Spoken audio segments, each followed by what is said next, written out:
ایک بادشاہ کے دربار میں ایک اجنبی نوکری کی طلب کے لیے حاضر ہوا۔ قابلیت پوچھی گئی تو اس نے کہا سیاسی ہوں۔ عربی میں سیاسی افہام و تفہیم سے مسئلہ حل کرنے والے معاملہ فہم کو کہتے ہیں۔ بادشاہ کے پاس سیاستدانوں کی بھرمار تھی۔ اسے خاص گھوڑوں کے استبل کا انچارج بنا لیا جو حال ہی میں فوت ہو چکا تھا۔ چند دن بعد بادشاہ نے اس سے اپنے سب سے مہنگے اور عزیز گھوڑے کے متعلق دریافت کیا۔ اس نے کہا نسلی نہیں ہے۔ بادشاہ کو تعجب ہوا۔ اس نے جنگل سے سائز کو بلا کر دریافت کیا۔ اس نے بتایا گھوڑا نسلی ہے لیکن اس کی پیدائش پر اس کی ماں مر گئی تھی۔ یہ ایک گائے کا دودھ پی کر اس کے ساتھ پلا ہے۔ مسئول کو بلایا گیا اور اس سے پوچھا گیا کہ تم کو کیسے پتا چلا اصیل نہیں ہے؟ اس نے کہا جب یہ گھاس کھاتا ہے تو گایوں کی طرح سر نیچے کر کے، جبکہ نسلی گھوڑا گھاس منہ میں لے کر سر اٹھا لیتا ہے۔ بادشاہ اس کی فراست سے بہت متاثر ہوا۔ مسئول کے گھر اناج، گھی، بھنے دمبے اور پرندوں کا اعلیٰ گوشت بطور انعام بھجوایا۔ اس کے ساتھ ساتھ اسے ملکہ کے محل میں تعینات کر دیا۔ چند دنوں بعد بادشاہ نے مصاحب سے بیگم کے بارے میں رائے مانگی۔ اس نے کہا طور و اطوار تو ملکہ جیسے ہیں لیکن شہزادی نہیں ہے۔ بادشاہ کے پیروں تلے سے زمین نکل گئی۔ حواس بحال کیے، ساس کو بلاوا بھیجا، معاملہ اس کے گوش گزار کیا۔ اس نے کہا حقیقت یہ ہے تمہارے باپ نے میرے خاوند سے ہماری بیٹی کی پیدائش پر ہی رشتہ مانگ لیا تھا، لیکن ہماری بیٹی 6 ماہ میں فوت ہو گئی۔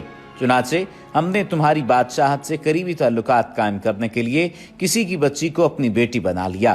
بادشاہ نے مصاحب سے دریافت کیا تم کو کیسے علم ہوا؟ اس نے کہا اس کا خادموں کے ساتھ سلوک جاہلوں سے بدتر ہے۔ بادشاہ اس کی فراست سے خاصا متاثر ہوا۔ بہت سا اناج، بھیڑ بکریاں بطور انعام دیں، ساتھ ہی اسے اپنے دربار میں متعین کر دیا۔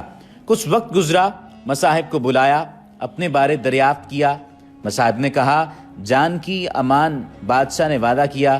اس نے کہا نہ تو تم بادشاہ زادے ہو اور نہ تمہارا چلن بادشاہوں والا ہے۔ بادشاہ کو تاؤ آیا مگر جان کی امان دے چکا تھا۔ سیدھا والدہ کے محل پہنچا۔ والدہ نے کہا یہ سچ ہے، تم ایک چرواہے کے بیٹے ہو، ہماری اولاد نہیں تھی تو تمہیں لے کر پالا۔ بادشاہ نے مصاحب کو بلایا، پوچھا بتا تجھے کیسے علم ہوا؟ اس نے کہا بادشاہ جب کسی کو انعام و اکرام دیا کرتے ہیں تو ہیرے موتی جواہرات کی شکل میں دیتے ہیں، لیکن آپ بھیڑ بکریاں، کھانے پینے کی چیزیں عنایت کرتے ہیں۔